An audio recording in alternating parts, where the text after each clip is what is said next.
تین کیٹیگریز اللہ تعالیٰ نے جنت میں دکھائی ہیں۔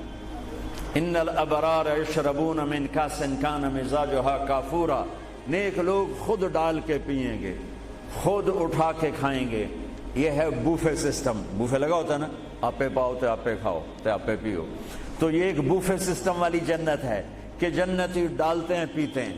ایک اس سے اوپر وی آئی پی جنت ہے، یسقون فیہا کاسا کان مزاجھا زنجبیلا، کہ وہاں وہ بوفے سسٹم نہیں ہے، وہاں سرونٹ سسٹم ہے، نوکر۔ یہاں تو آپ کے پاس نوکر ہوتے ہی نہیں نا، تو بڑے سے بڑا مالدار بھی بیچارہ آپ پہ ہی موٹر صاف کر رہا ہوں، آپ پہ ہی میٹ صاف کر رہا ہوں، آپ پہ ہی پیٹرول پا رہا ہوں۔ تو کئی سال پرانی بات ہے، ایک نوجوان نے مجھے اپنی گاڑی میں بٹھایا، یہیں تمہارے انگلینڈ، مجھ سے کہنے لگا مولانا یہ 2.5 لاکھ پاؤنڈ کی گاڑی ہے۔ میں نے کہا اس کے میٹ کون دھوتا ہے؟ کہا ہم خود ہی دھوتے ہیں۔ میں کہا ساڑی سزوکی تھوڑے کول چنگی ہے، ساڈا ڈرائیور دھوندا ہے سارے۔ تو یسقون فیہا کاسا کان مزاجھا زنجبیلا، ایک وی آئی پی جنت ہے جہاں پلانے کے لیے نوکر ہوں گے، جہاں پلانے کے لیے فرشتے ہوں گے، جہاں پلانے کے لیے جنت کی لڑکی ہوں گی۔ میرے نبی کا فرمان ہے جنت کی لڑکی 7 سمندر میں تھوک ڈالے۔ میرے کتنے سمندری سفر ہوئے، ہر سفر میں میں یہ حدیث یاد کرتا ہوں تو پاگل ہو جاتا ہوں۔ سمندر 100 سمندر میں جنت کی لڑکی تھوک ڈال دے تو میرے نبی کا فرمان ہے سارے سمندر کا پانی شہد سے زیادہ میٹھا ہو جائے۔ لکان ماءہ احلی من العسل۔ وہ کیا چیز ہے؟ سورج کو انگلی کے فنگر ٹپ دکھا دے تو سورج اللہ کی قسم نظر نہیں آئے گا، جیسے سورج کے سامنے ستارے غائب ہو جاتے ہیں، چہرہ نہیں، صرف فنگر ٹپ کے سامنے سورج غائب ہو جائے گا تو اس کا چہرہ کیسا ہوگا، اس کا ہاتھ کیسا ہوگا؟ بِأَيِّ بَنَانٍ تُعَاطِيهِ۔ میرے نبی کا فرمان، کن ہاتھوں سے تمہیں پیش کرے گی جام کہ اس کی انگلی کا ایک فنگر ٹپ سورج کو دکھا دو، سورج نظر نہ آئے، وہ پیش کرے گی۔ اور اس کے جسم پہ 100 جوڑے ہوتے ہیں، ایک جوڑا نہیں ہوتا، 100، اور ہر جوڑا دوسرے جوڑے میں نظر آتا ہے، اور اس کے جوڑوں کے اس کا جو فراق ہوتا ہے، اس کا جو لہنگا ہوتا ہے، وہ 3 میل کے دائرے میں گھوم رہا ہوتا ہے، 3 میل کے دائرے میں۔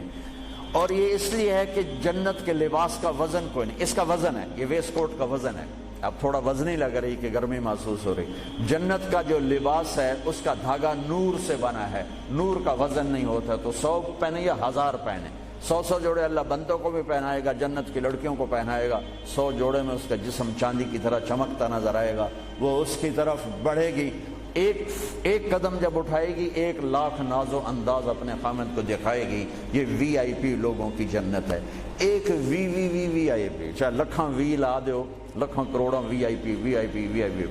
وہ ایک سب سے بڑی جنت ہے جس میں سارے غریب لوگ ہوں گے، مالدار بھی ہوں گے بس تھوڑے، غریب زیادہ ہوں گے، ریڑھی والے، تانگے والے، رکشے والے، ٹھیلے والے، وہ سب سے وی آئی پی جنت میں ہوں گے کہ وہاں جو پلانے والا ہوگا، نہ حور، نہ خادم، نہ فرشتے، نہ بیگم، نہ بیوی، نہ نوکر، وہاں پلانے والا اللہ خود ہوگا۔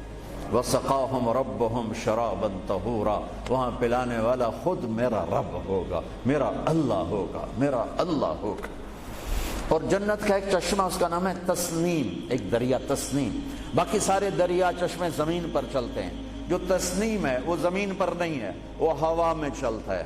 تسنیم کہتے ہیں سنام ہوتی اونٹ کی کوہان، ایسے تو وہ پانی یوں چلتا ہے، یوں چلتا ہے، یوں چلتا ہے، اور ہوا میں چلتا ہے، ہوا میں نہ ادھر گرتا ہے نہ ادھر گرتا ہے۔ سبحان اللہ، پتہ نہیں کیا چیز اللہ نے بنائی۔ جب وہ چاہے گا، تسنیم سب سے اعلیٰ درجے کی شراب ہے جنت کی، سب سے اعلیٰ درجے کی شراب تسنیم ہے، جو اللہ جنت الفردوس والوں کو خالص پلائے گا، نیچے والوں کو ہمیں تھوڑا جا قطرے 2 قطرے ڈال کے دے گا۔ وہ ہوا میں اڑتا ہوا چشمہ ہے، اور ایسا حسین ہے، ایسا وہ دل فریب ہے کہ اس کو بیٹھ کر دیکھنا چاہے گا تو ہزاروں سال دیکھنے میں مست ہو جائے گا، پینا اس کے بعد کی چیز ہے۔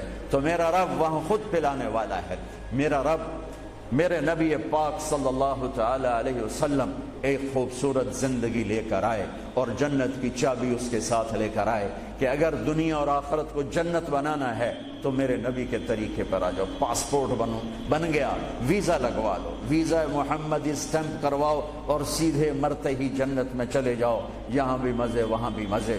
میرے نبی کی زندگی ایک خوبصورت نمونہ ہے. ایک حدیث سنا کے میں بات ختم کرتا ہوں.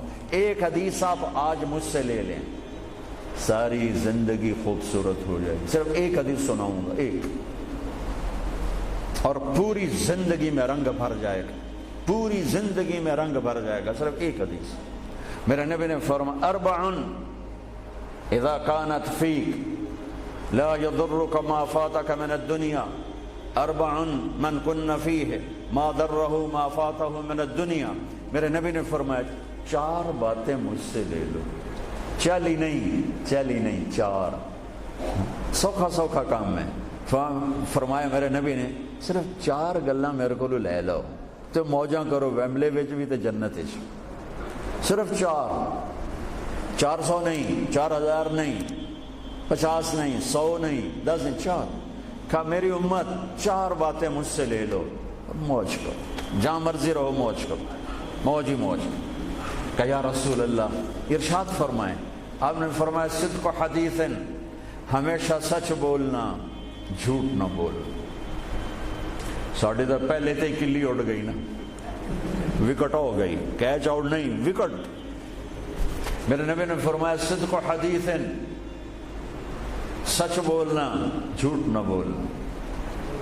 حفظ و امانت, کبھی کسی کو دھوکہ نہ دینا, کبھی کسی کے ساتھ 2 نمبری نہ کرنا, ہمیشہ دیانتداری کے ساتھ چلنا, ہمیشہ دیانتداری کے ساتھ چلنا, کسی کو دھوکہ نہ دینا, کسی کے ساتھ فراڈ نہ کرنا. میرے نبی نے فرمایا ایک اور حدیث جو یہ 2 صفتوں کی وضاحت کے لیے, صدق اور امانت, سچائی اور امانت داری. آپ سب ماشاءاللہ جانتے ہیں کہ ہمارے نبی کو کافروں نے جو ٹائٹل دیا وہ صادق اور امین کا دیا.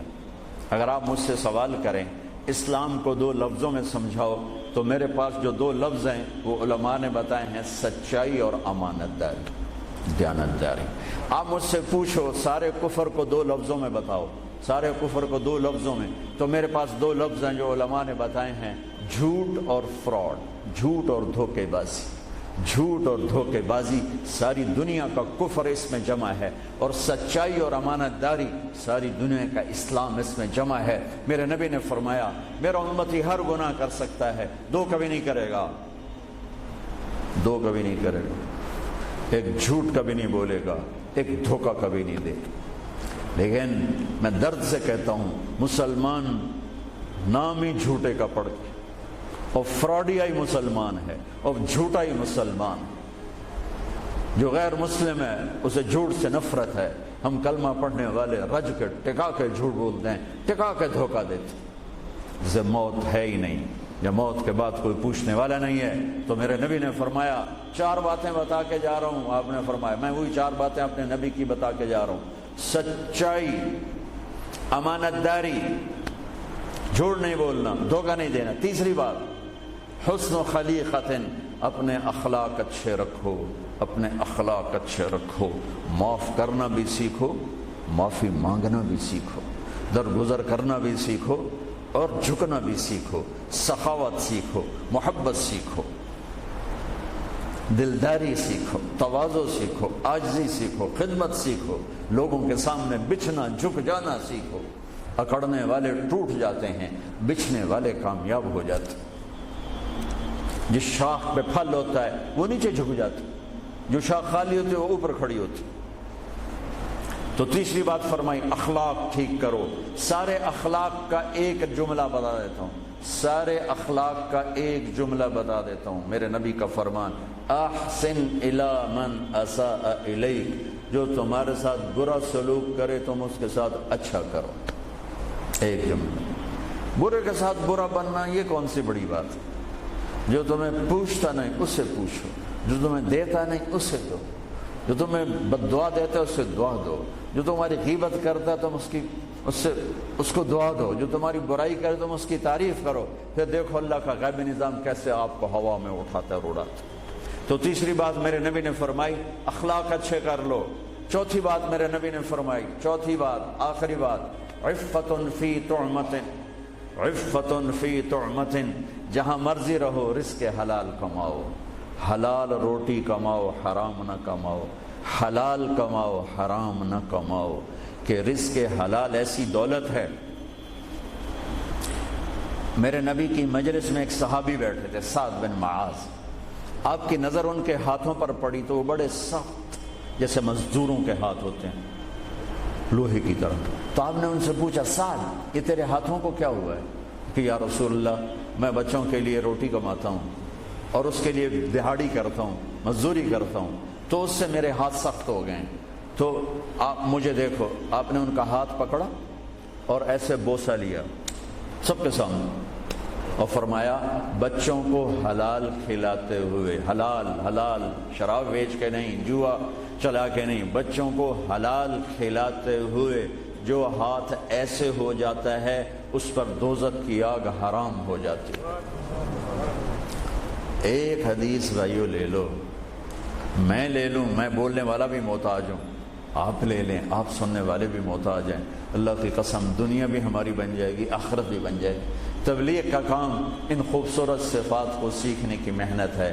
آپ سب سے گزارش کرتا ہوں کہ اور زیادہ نہیں تو مہینے میں 3 دن ضرور آپ جایا کریں تبلیغ کے ساتھ، انشاءاللہ اس سے آپ کو بہت فائدہ ہوگا، بہت خوبصورت زندگی نصیب ہوگی۔